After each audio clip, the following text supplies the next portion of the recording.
When it comes to that clitoris discussion, I almost was like, it could be within the sort of compliment sandwich report, but it also could be like, hey, like before we get any further, I just put your fucking vagina by his face and just be like, the bitch is here.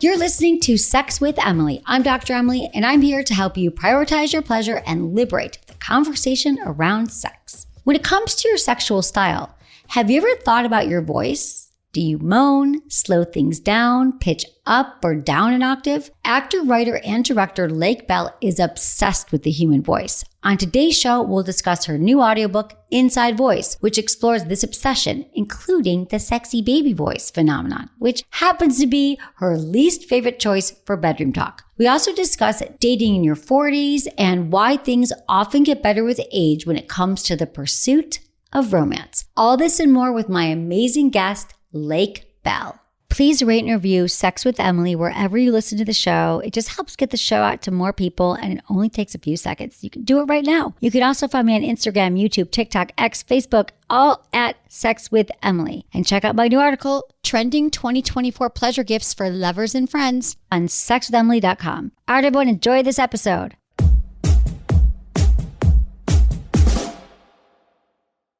Did you know that as men age, the quality and volume of their ejaculate can decline? And recent studies show that sperm quality has been steadily declining for decades. And then over the past 50 years, human sperm counts appear to have fallen by more than 50% around the globe. This is where Popstar comes in. Popstar has two different amazing supplements. So first, there's Popstar Volume and Taste. This one supports sperm health, promotes semen volume, and enhances the taste of semen. Now, we've all heard that age-old rumor, you gotta eat pineapple to taste better. Well, this supplement actually uses the bromelain from pineapple along with zinc and L-arginine to improve your overall taste in just 2 to 3 weeks. Not to mention your semen volume will increase, if you're into that kind of thing. And then there's Popstar Fertility for Men. So if you're trying to make a baby, well, this just makes your sperm healthier all around. It's more agile. These are the sperms that are actually going to reach the egg to fertilize. They're not like stopping at the grocery store, taking a pit stop. It's going to be healthier, quality sperm, and more likely to work. Popstar was created by the country's top urologists, and these physician-developed supplements are made from non-GMO organic ingredients, so you got the highest quality for your sexual wellness. Ready to give it a shot? Their annual load-up holiday sale starts today, and you can get 3 bottles for only $99. This is valid through December 15th. In addition to this, starting on November 25th, if you use code Emily, you will get a free lube with your purchase. Your choice of silicone or water-based. That's code Emily at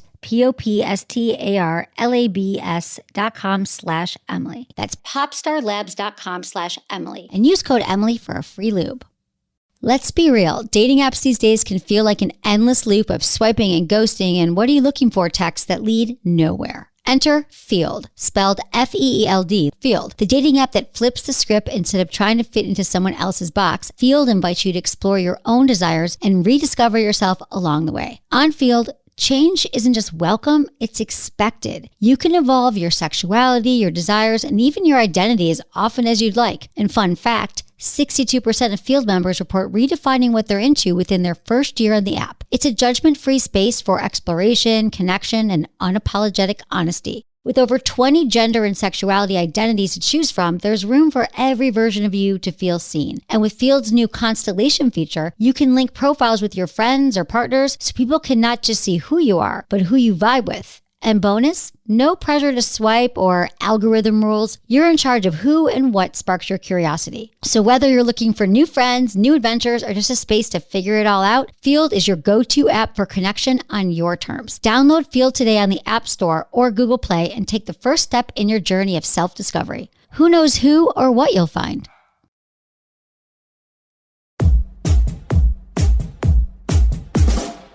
Lake Bell is an actor, director, writer, and voice obsessive. Her new audiobook, Inside Voice, My Obsession with How We Sound, is an auditory exploration of how this piece of our identity serves as an X-ray of our personal histories. Featuring iconic voices and a range of experts, including yours truly, Inside Voice goes deep on what is arguably our most undervalued personal trait. Follow Lake on Twitter and Instagram at Lake Bell. So Lake Bell, we talked, I think you messaged me and you said, I'm doing this audiobook, inside voice about your obsession with voices, which we'll get into. You said, I want to talk about the sexy baby voice, which is like that voice, which I just think you gotta do it for us right now. So just to help contextualize to all of the lovely listeners, Bring it. which I am one, the sexy baby vocal affectation is the one that is quite prevalent in pop culture. You hear it a lot on reality shows and whatnot. I sort of coined it just to kind of help categorize it in a quick way, right? So you go, okay, there's something kind of sexy about it, but then it's also kind of infantile as well. So those two things concurrently dancing together in the affectation. So it's pitch, which is way up there. So it's really high. And then it's vocal fry. And then it's also up talk. And so it's sort of like, that looks good on you. And so that thing, which I find truly extraordinary, which kind of like started, and I talk in the book how it kind of like, it's seeded maybe from a place, just in terms of pop culture, from like kind of a Marilyn Monroe version. But even before that, the precursor being kind of like Betty Boop, right? Who's very sort of sexualized, but it's also kind of like intended for kids. So it's like a confusing no-fly zone kind of. So that going to kind of the Marilyn sound, which is very breathy, oh, piggy, and then going up to Paris Hilton, who's like OG, like OG quintessential, that's hot, that's like that badass kind of like pop culture reference that's almost exclusively voice. Sure, there's also visual component, but the voice is quite extraordinary. Well, what really made me think about this, because I listened to your whole book, which I think everybody should do, Inside Voice, it's an audiobook, which I can just tell you put so much heart and soul into it, but this has been your passion. What I gathered was just that there's all these things that go into our voice, that you're collecting things from everything that you pick up along the way about where I grew up, how my parents talked, where I spent my summers. And it's funny, doing this job for as long as I have, I never really thought about my voice. And I would love to know more. You have such a beautifully unique voice in that you have a rasp and a quality to it that I find very sexy. And I think that a lot of people probably find sexy. So it's very fitting to be able to ingest the information and the kind of education that we get from your podcast, but through this voice that feels like, well, I'm an authority on this because God just listened to me, with a voice like this, you can imagine that I know what I'm talking about. I do think that sexy voice in general, if you take out the baby aspect of it, sexy voice is an interesting discussion point. It's surprising because, women have a different thought, like they're thinking what they think a female sexy sound is different than perhaps maybe a man. If we, talking about voice, we do kind of traverse some kind of gender territory. And in the book, obviously, we really get into that. I think a lot of people haven't maybe thought about how they are changing their voice. Is there certain people that you're with where you lower your voice, or if you're on a date or you're on a business meeting, or how do you, maybe, or should be? Because I'm such a learner. I'm like, should I be doing that? Should I know more? Should I be more conscious of it? Would you say this is something that the takeaway, besides just being fascinating to think about your voice now, is something else that is uniquely ours? When you're like, okay, I'm going on a date. I'm going to meet someone. I'm going for a job interview. Okay, I'm meeting someone for the first goddamn time. You have an opportunity here to, choose your outfit, your hair, your makeup, how you present visually, and then how you present vocally. Are you a person who is going to authentically arrive with your sound as it fell off the truck as who you are? And are you connected in your breath? Do you allow for your sound to be something that you find satiating and pleasant, that you're not going to self-loathe and criticize the sound of your own voice? Because we're very disassociated with it. And then when we hear it, we dislike it. And so that I found so curious. And when you're thinking about meeting someone for the first time and sending a good impression, that's when we start to put on airs, right? You might lower your voice. You might heighten it a little bit. If you feel like you're in that gendered kind of bubble and you feel that if you have to be feminine or in touch with your feminine and you want to send that message, you might speak a little higher and you might be a little softer and think about your musicality. And then if you feel like you need to command an entire room of people, you might lower your register. What I find inherently interesting about that is like, well, I fucking like the lower voices in women, and I find that sexy. I feel sexy in my low voice, in my lower register. I love Lauren Bacall. I like Kathleen Turner's voice. It's like these are the voices that I found really sexy and powerful.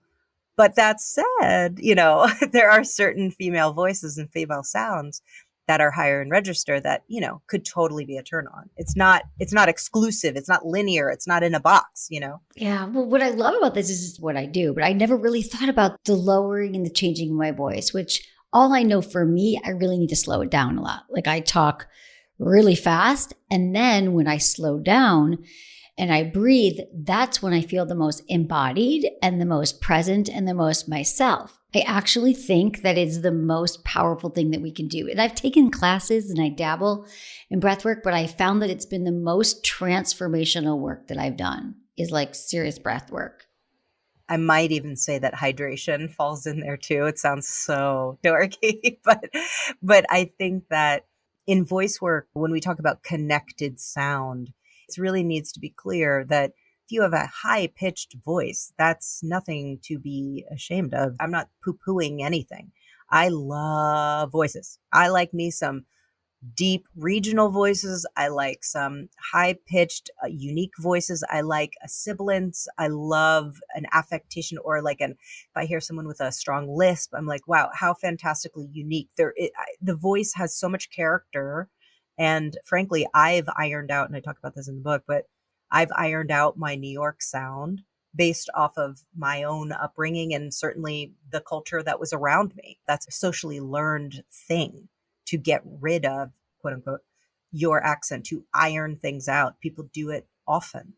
But if I had any hope and dream when it came to inside voice, I hope you'd think, okay, so the message here is A, stay regional, stay true to your roots, don't iron shit out, stay true to your eccentricities and your uniqueness in your sounds. And then additionally, breathe more, drink more water, and then on top of it, be a better listener. I give myself that task as well. Most of us, as you say, and it's true, we don't want to even listen to the sound of our own voice. We have such disdain, but yet we care about all these other things like our outward appearance and how we show up, but our voice is showing up wherever we go, but we don't want to hear it. And so that's got to have some other repercussions on us, but we don't even realize it. What is that about? The fact that we just don't love our voice? Well, what you hear as you speak, and as I speak right now, I'm listening to my voice, but I'm listening it through my skull.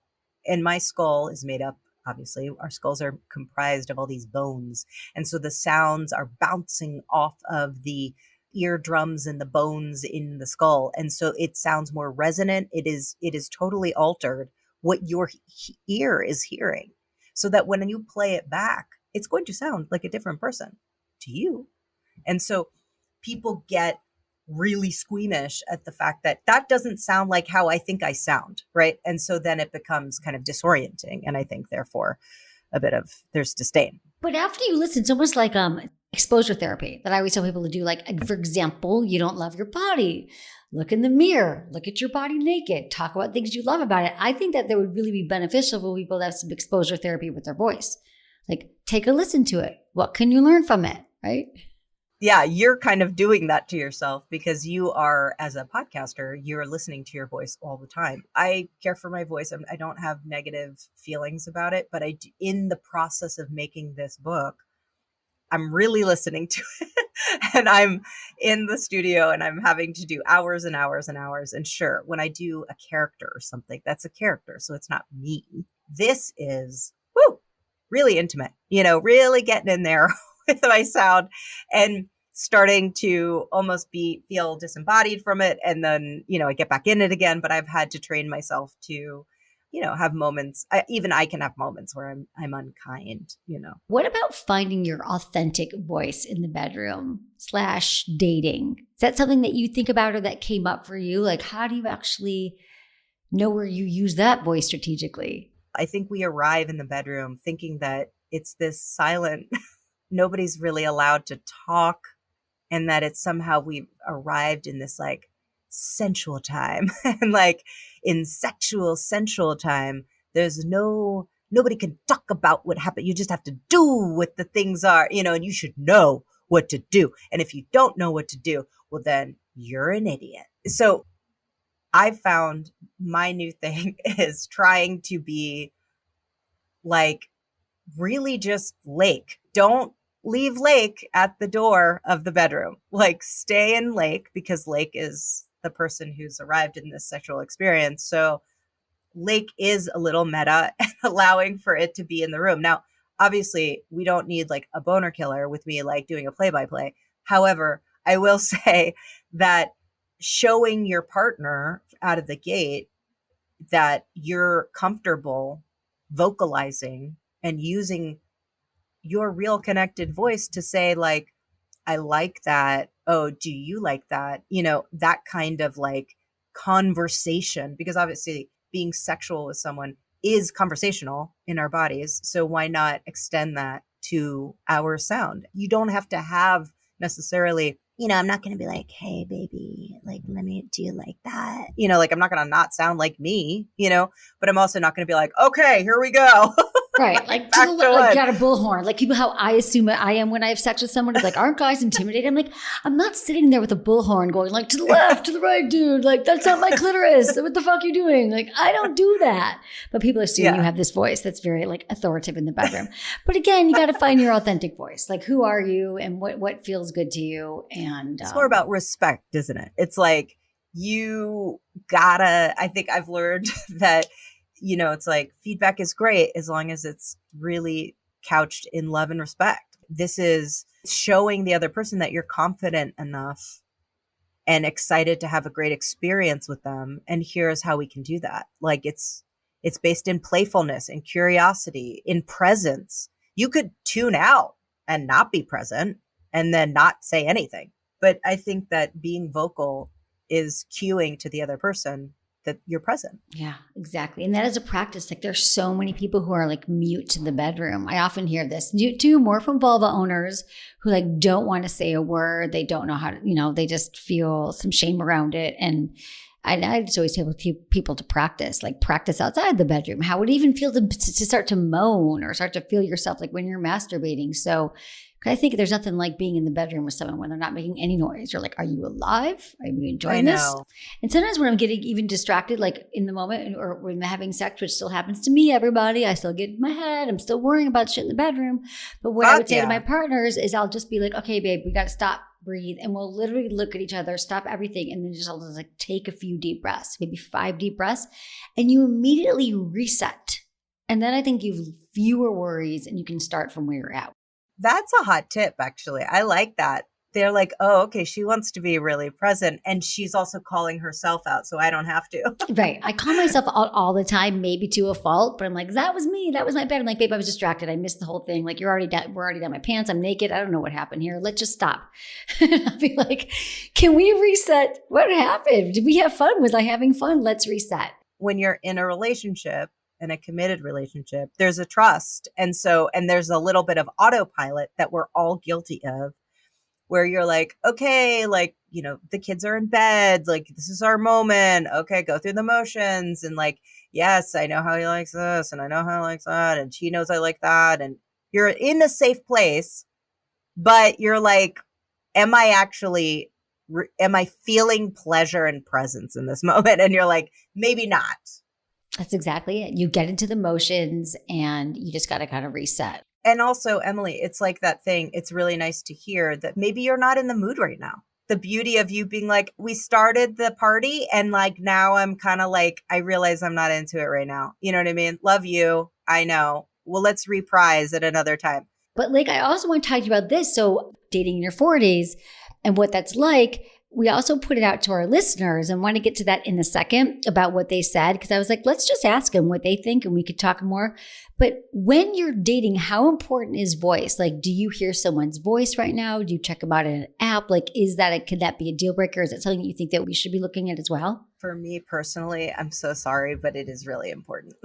I can just be attracted to someone based off their voice alone. I can be repelled by someone's voice a lot. So I have that, and I know that's not everyone, but we all have our things. It is less about looks for me, frankly. Like, I don't care what size, shape, or whatever you are, but the voice is big for me. So if it's a confident and kind of unique voice, I'm listening. But it's also chemical, right? Voice has chemical flavors to it too. So you're like, ooh, I don't know why I like that. Sometimes it's nostalgia. You're like, gosh, I feel so safe and comfortable with this person because you're not realizing it, but they sound exactly like your favorite teacher in junior high or whatever. You don't know what it is, but there's something there. Sometimes other things are at play. Is this something that's always been important to you with the voice, or is it more like so lately with age? Like, how have things changed?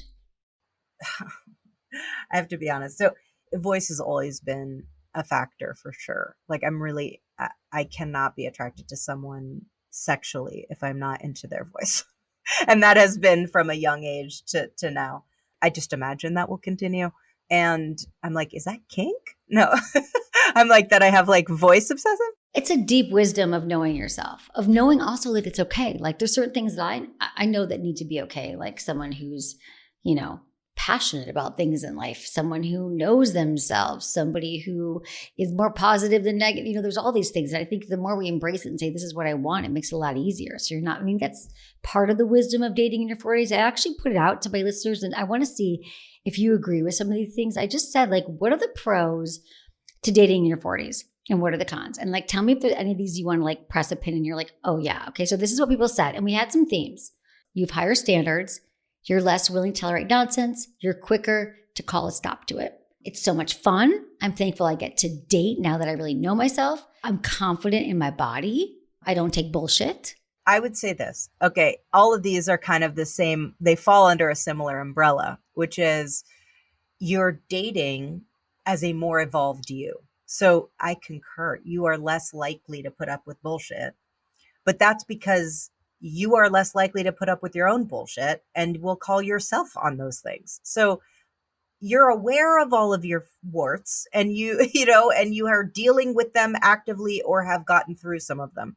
So you arrive at someone else's personship and you are standing in front of them as being like, I know what my shit is. And then you get to, if someone is like, oh, I don't know, I'm still vacillating between like my youth and like man child, I'm like, yeah, it's not going to work out. I just don't have any time for it. I'm not interested in it. I'm a grown ass woman, and I'm not apologizing for it. And I also feel like I always was kind of excited to get to be 40. I remember people being nervous about turning 30. And I was like, I feel like I've always been 30. And then finally when I was 30, I was like, yeah, I know. And then at 40, I was a little like, I was scared. I think that there's something, poor women, like we really get it so hard. And we really get in our head about that 40 sound, and same with 50. But I think 50, everyone gets over it by that point. But 40, 40 is hard, but then you're 50 and then you wish you were 40. My mom says 50 is the best. My mom is like, you don't even know how good it's gonna get. I love your And mom. I was like, okay. I mean, she didn't do it like that. She's very soft-spoken. But the point is, I hear her now in my head. It's true.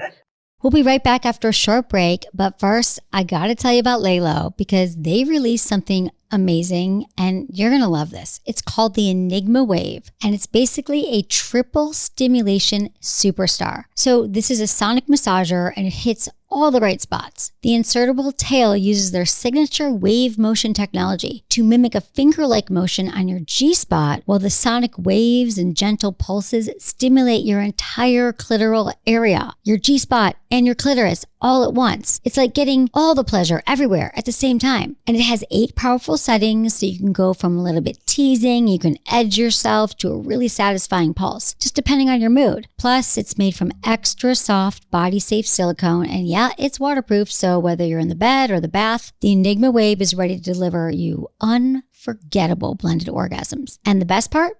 Just for you, Laylo's offering 25% off with my code SEXWITHEMILY at checkout. Just head over to Laylo.com, that's LELO.com. Use code SEXWITHEMILY for 25% off, or just click the link in the show notes. Trust me, you don't want to miss this one.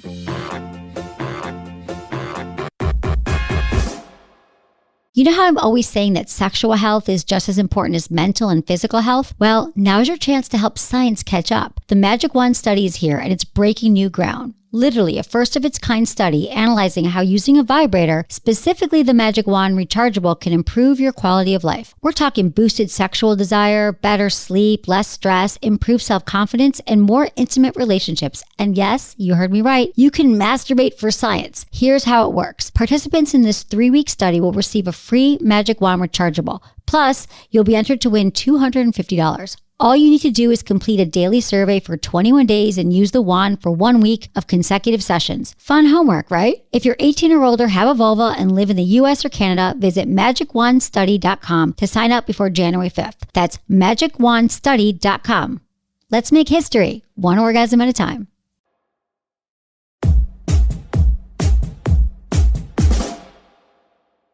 I just feel like the dating in your 40s is so freeing because you are in a situation where you're like, oh, I've already done so much hard work and I am going to continue to do so, but I'm aware that I'm continuing to do so and I'm not ashamed of it. It's very sexy when someone else is like, oh yeah, I am acutely aware of all of my stuff and I am actively addressing it. People who've done their work, right? People who actually know who they are. They're not just sort of trying to figure out who they are. And like you were saying earlier, like they've got one foot in like their childhood, like maybe I want to do this and maybe I want to do that. At this point, they already know I am challenged around commitment or I'm challenged around whatever. Like just say it. Yeah, or on the path, because you don't have to know who you are, period. You have to be like actively working. For me, that's me. I'm like, you have to be like acutely aware because frankly, we should be so lucky that we get to continue to discover and evolve throughout all these fucking decades. You're right. You're on the journey because you never get there. You're never there, but it's always a journey. But at least they've taken the step on the path. I mean, aging is a privilege because you know what? The opposite of aging is dying. That would suck. So who cares? You got some gray hairs, you know, your skin, you got to constantly deal with the goddamn skin and all this shit. And you just have to stay on top of your own, you know, love thyself, you know, kind of thing so that you're not beating yourself up. And I wouldn't want to go back in time either. I don't want to be any of those ages at all. You're like the hottest you've ever been. Let's be honest. I feel like I am so much more complete than I've ever been in all the areas. Going back to our listeners, a lot of you want to know about dating with kids. They want to know, what about single with kids? How to navigate a single dad that can only get together once a week. Are you dealing with that now? Yes. And it's fabulous because thank God I love dating people with children because I'm like, they won't be available sometimes. And that is joyous. Like you get to date and be like, hey, guess what you're going to do during the times that he's busy? You get to do shit for you. Being unavailable is beautiful with intermittently for me in a relationship. I cannot have someone who is like all over my shit, trying to move in, like the whole thing. By the way, I understand the terms can always change. I might meet someone and go like move in right away. Like, but I also think that in this time in my life, I'm very much attracted to people who are really standing on their own 2 feet and responsible and generous to themselves too. Like they are doing their work, as we keep bringing up. They're doing their work. They're actively doing it. And part of that is maintaining being a good parent and doing their share in their other relationship, which is with their baby mama, right? I'm really into that. If they have like a good relationship with their ex, I'm like, that's hot. I'm in that situation now too. I'm like, it's amazing when the ex is happy. Like you want them to have a good relationship and they get along. Like that is the best case scenario. I just want to admit that, yes, I understand that it's a tough pill to swallow. Like if you have a very challenging relationship with your ex and then the person you're dating has like a dreamy relationship with their ex, it's disorienting. However, if you zoom back and you look in, you go, oh my God, thank God I'm not dealing with a crazy person on both sides. Like, so you just look at it like that, allow yourself to just be like, it is a blessing, but I do respect and understand the perspective because I was in a rapport at one point, a relationship where like the guy I was dating was kind of like, oh, I don't understand how it is that you and Scott are so awesome and comfortable and friends. And I was like, how? And I just realized, oh, he doesn't have that.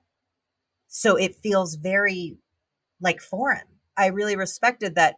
I can't kind of say, don't you get it? Just fucking get it. It's like, that's not nice. That's not sensitive, because it's hard. It's very hard to understand if you don't have it, but it totally exists. Exactly. And maybe you could inspire him that it's possible. Because I think that that's kind of a newer-ish thing. I don't know. My parents will get that when they're divorced. They got along. But I think now we're seeing it more than ever. But gosh, hopefully you love this person. You want the best for your kids. Hopefully you can have a positive relationship with them. At least work on it. Lastly, on that, I just would say, if you're dating someone and you're like in a situation where your relationship with your ex is just looking real shitty comparatively to them and their ex, and it's really disheartening, the person you're dating will probably be supportive. Don't look away from that support, because I remember trying to support the person I was with and say like, hey, let me be a teammate in you and your ex. It's only weird if you make it weird. You're just doing it for the kids anyway. And frankly, you're doing it for all of you, because whether you like it or not, you're all in a relationship of some extended, it just is what it is, right? Like, my parents are divorced, and we're all like, when someone gets married or there's a graduation, it's like they're all fucking there,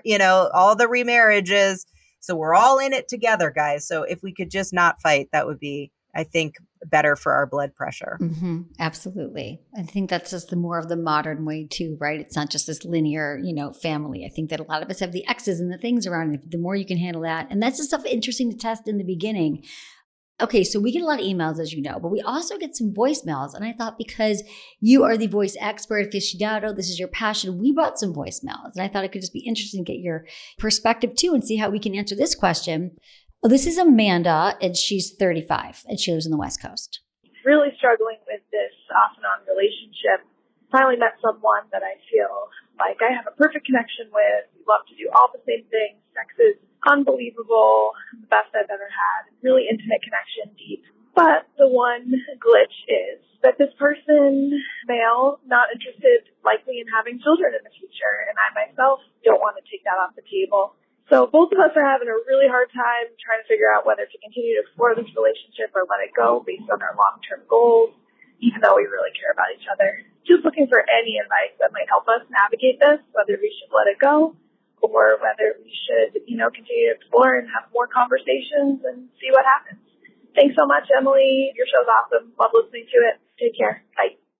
All right. Aww. I know. Okay. So sweet. Okay.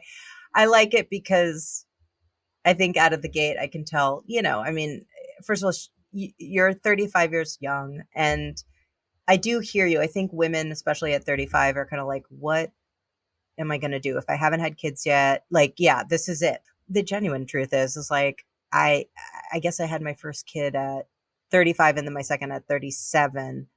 But it's kind of like my buddy just had a baby. She's 41. I don't know. If you could take the baby out of the conversation, unless she's secretly kind of wanting it like tomorrow, I feel like there's enough there to stick with it. Yeah. But to me, I guess I feel like at this age, as you get 35, you get a bit like in my 20s, I could date the people that were so wrong for me for years. Like, you're right. But I'm like, I'll date this DJ for as long as I want to. It's be a good time.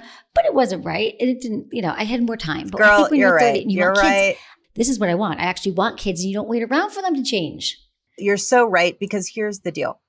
What I like about, I think I initially went, oh, because she sounds really young to me. Her voice sounds really young. But 35, you get to definitely stamp yourself a woman, a grown woman, which is nice, grown ass woman, own it. And then I hear you, and I feel convinced, because what I like what she did was advocate for herself. She said what she needs. That's so fucking hard for women. Sometimes they're like, hey, I would like to have children like soon. That's such a hard conversation that she had to have. I give him props for being, honest and saying, I really don't think I want children, because that's also a difficult thing to say out loud. It's like, I definitely don't need someone to take care of me financially. I just want to make sure that they can financially take care of themselves. You know what I'm saying? They don't feel like they're on the ups and figuring out their, place in the world. That's very helpful. Let's do one more. This is from Sarah, 31 in Washington, D.C. I've been in a really amazing relationship for 2 years with my male partner who is just so kind and loving, and he really turns me on a lot of the time. But since we first started dating, pretty much for the duration of our relationship, he has this kind of persona in the bedroom that feels really inauthentic. And I've noticed that I've kind of tried to guide him towards being a little more present when we're having sex. I've shown him how to touch my clitoris probably 100 times, and he just still doesn't get it. And my analysis is that he seems to just be really stuck in his head. I'd love your advice for how to work on our sex life, and maybe I need to stop being so prescriptive about what he might need to be more present. Okay, thank you so much. I appreciate you. Emily, go. I'm so curious to hear what your point of view is on this, because I know this. I've been in a similar scenario, so go. Oh my God, I wish you guys could see Lake's face. She's like nodding, going, yes, I get this. Yes. I'm so glad for this question. I mean, I want to hear this too, because basically she says she's been dating this guy. She's 31. She says it feels very inauthentic in the bedroom, which is just interesting to think of, like, what inauthentic. And I think it's probably not present. I think it's this. She's saying he has a persona, a sex persona. So, like, for instance, they're awesome, they're fun, they're having a great time. They're sexually attracted to each other as well. But his sort of like sex presence, his sex character that he likes for him is kind of like put on. And so for her, she's going, oh, I don't recognize that guy as much as not the guy who's just hanging out with when we were having dinner. It's kind of quasi porn related. But in my view, I've always been like, this is making them feel hot, And yet she's sort of like, how do I say it in a way that's not like totally bursting the bubble of the guy who's like, dude, I like that fucking poor nasty guy who comes into, like, that turns me on, Right. This is your turn on. So it sounds like to me that this is like conversations that happen outside the bedroom about their sex life. It's been 2 years. So I think it's almost like a state of the union. It's like a state of your sex union. And I think that every couple needs to have this. The sooner the better. Maybe you bring in some highlights, like your company report at the end of a quarter. Highlights, company report. We hit our numbers. I had orgasms. You had orgasms. Like, this is great. But areas to improve is, no, I don't think it's like, this is what you love. You talk about the highlights. It feels so connected. These are the things I like. And I always want to talk about like what's happening in the bedroom, because sometimes I would say, like, I feel like when you show up as this certain way where I know that you seem so embodied and it seems like it's such a turn on and it's hot to see you that turned on, babe. However, there's something about it that feels like we're having someone else here, and I don't think I called for a threesome yet. Do you feel that, like, men who have watched a lot of porn, they do kind of think, oh, that's now my turn on. Like, I now am kind of programmed. Absolutely. I do think that also for many vulva owners too, that guys are with them and they're like, I swear to God, she's coming in. It looked like she was reading a script or trying to be like a porn star the way she was moving, but it wasn't real. And I think the same thing goes for guys, because I think that if you look at this, if it's the only way that they're having sex, mostly, like the most of the sex they've seen, maybe they learned about it, they learned watching porn. And so if all you've been seeing is the input of porn, this thing's happening, he's choking her, then he says this thing, you bitch, get on your knees. Like, that's what you do. I don't even question it. And it might have been an integration that was sort of subliminal that they didn't even realize. And so maybe when Sarah points it out to him, he'll be like, oh, I didn't even know that. Like, I guess for me, you want to be people that are self-aware too. I would love that to be a great note to everybody. Like, be with someone who can take feedback, who genuinely wants to be open, because the people are going to be like, not able to take feedback is not your partner, I think. I think that what you said was really wise, is like, when you do your conversation, that you always start, even when I'm like writing a script or something and someone's giving me notes or I'm giving someone else notes, you always start with the positive. I know that's a really basic thing, but really don't forget it. You start with the sugar. So when you're saying all the good stuff, and I love that, it can be sexy and great, and then just genuinely like feedback about the other things that you'd love to talk about. And that it's a flow back and forth. You tell me stuff too. Such a good reinforcement here. It's like the compliment sandwich, like say something nice, give something complimentary, give the feedback. Like it's nestled in between two, compliments. And then you end it with like all the things you love. And then just to address really quickly her orgasm part, she said, I've shown him my clitoris 100 times and he doesn't get it. I think that that's also confusing for people when we're like, I've told my partner 1,000,000 times. And I think this would be another thing to bring up outside the bedroom. You could say, I've brought up this a lot, like how important it is for me to have clitoral stimulation. And I realize that it's not really happening that much. And I'm just curious. I'd love to know more about that. Is it that maybe you're not really sure how I like to be touched? Could I show you more where the clitoris is? And maybe sometimes our partners just need education. Like literally for so many vulva owners, you're not going to have arousal. You're not going to have an orgasm. You're not going to feel attached to your partner if they're not doing things that genuinely, authentically, and really like it's a requirement for many of us that we need that stimulation. So I think letting him know that like, which part of clitoris didn't you understand? When it comes to that clitoris discussion, I almost was like, it could be within the sort of compliment sandwich report, but it also could be like, hey, like before we get any further, I just put your fucking vagina by his face and just be like, the bitch is here. This is her. And I'll just like touch myself while I touch you, or something. It could be like in the room a little bit, No, I love that because I'm a huge fan of mutual masturbation. And so, because then you get to learn and it's hot. You could be like, give him a hand job. And you could be like, while I'm doing that, or while you're giving yourself a hand job masturbating, I'm going to show you how I touch my clitoris. Because then they're learning like, oh, I didn't get it. This is what you do. So there's a lot of workarounds. I wouldn't assume here that he's totally ignoring her because you told him 20 times, but sometimes it's harder to move along. This is so good, Lake. This is very, very helpful. I could do these with you all day. I know. I'm like, this is great. This is just like girl talk. It's really fun. That's what we love. Okay, but like I'm going to ask you the 5 questions we ask all of our guests. They're quickies. Okay, so just whatever comes to your mind. What's your biggest turn on? Confidence. Biggest turn off? Pushiness. What makes good sex? Safety. What's something you would tell your younger self about sex and relationships? Speak up. What's the number one thing you wish everyone knew about sex? It's a physical conversation. It's not a one-sided monologue. I love that. So good, Lake. Thank you so much for being here. Tell everyone where they can find you, where they can find your audiobook. It is such a great listen, everyone. I highly recommend it. Join me in listening to Inside Voice on Audible or Apple Books or Libro or anywhere audiobooks are sold.